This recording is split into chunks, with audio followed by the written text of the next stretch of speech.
Magandang umaga po. Narito na po ang magiging lagay ng panahon ngayong umaga ng Lunes, January 5, 2026.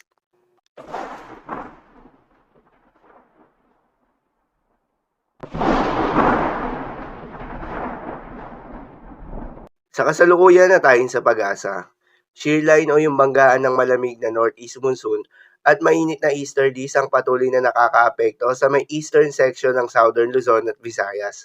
Dahil dito ay asahan yung maulap na kalangitan na may kalat-kalat na mga pagulan at isolated thunderstorms. Habang northeast monsoon pa rin o hanging amihan ang patuloy na nakakaapekto sa nalalabing bahagi pa ng Luzon. Dahil dito ay asahan yung bahagya hanggang sa maulap na kalangitan na may kalat-kalat na mahihina hanggang sa katamtaman ng mga pag-ulan. At sa nalalabing bahagi At sa nalalabing bahagi pa nga ng ating bansa ay asahan naman yung generally fair weather condition na may mataas na tsansa ng mga pag-ulan o thunderstorms pagsapit ng hapon o gabi na dulot ng easterlies o yung mainit na hangin na nanggagaling sa may karagatang Pasipiko. Magandang balita pa rin dahil ayon sa pag-asa ay wala tayong binabantayan na low pressure area o bagyo sa loob o malapit sa Philippine Area of Responsibility na maring makaapekto sa ating bansa. Subalit maging handa pa rin tayo dahil base sa Tropical Cyclone Information ng pag-asa, posibleng hanggang isang bagyo ang pumasok o mabuo sa Philippine Area of Responsibility ngayong buwan ng Enero. At kung sakaling magkaroon nga ng bagyo sa unang buwan ng taon, posible itong maglandfall sa may Eastern Visayas o Caraga region o posible rin itong lumihis at kumilos papalayo ng ating bansa.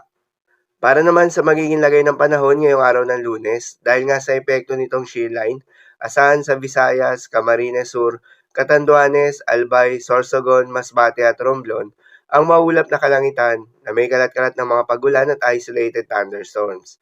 Posible ang mga pagbaha o pagguho ng lupa due to moderate to heavy rains. Habang sa Caraga, Palawan, Camiguin, Misamis Occidental, Misamis Oriental at Zamboanga del Norte ay asahan naman yung maulap na kalangitan na may kalat-kalat na mga pagulan at thunderstorms na dulot ng easterlies. Posible rin ang mga pagbaha o pagguho ng lupa due to moderate to at times heavy rains. Habang sa Cagayan, Isabela, Quezon, Laguna, Batangas, Marinduque, Oriental Mindoro at Camarines Norte ay asahan naman yung maulap na kalangitan na may kasama mga pag-ulan na dulot ng northeast monsoon. Posible rin ang mga pagbaha o pagguho ng lupa due to light to moderate with at times heavy rains. Habang sa Cordillera Administrative Region at nalalabing bahagi ng Cagayan Valley, ay asahan naman yung maulap na kalangitan na may kasamang mahihinang mga pag-ulan na dulot pa rin ng northeast monsoon.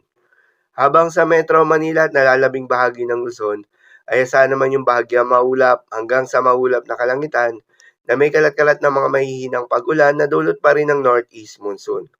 At sa nalalabing bahagi pa nga ng Mindanao, ay asahan naman yung bahagyang maulap hanggang sa maulap na kalangitan na may kalat-kalat na mga pag-ulan o thunderstorms na dulot ng easterlies.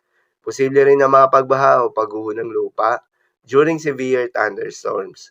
Madalas nabobo ang mga thunderstorms na ito tuwing hapon o gabi na nagtatagal ng 1 hanggang 2 oras. Kaya naman ingat sa mga posibleng banta ng pagbaha at pagguho ng lupa, lalong-lalo na sa mga lugar na inuulan na noong mga nakaraang araw pa. Para naman sa magiging lagay ng mga dagat baybayin, ayon sa pag-asa ay may nakataas pa rin tayo na gale warning sa may northern at eastern coast ng Catanduanes, eastern coast ng Albay at Sorsogon, northern and eastern coast ng Northern Samar, at eastern coast ng Eastern Samar. Kapag ganitong may gale warning, pinapayuhan ng ating mga kababayang mangingisda at yung may mga maliliit na sasakyang pandagat na huwag munang pumalaot sa mga nasabing seaboards dahil inaasahan yung maalon hanggang sa napakaalon na karagatan. At sa nalalabing seaboards ng ating bansa, ay asahan naman yung banayad hanggang sa katamtaman ng mga pag-alon. So yun lamang po para sa lagay ng panahon ngayong araw ng Lunes. Keep safe everyone.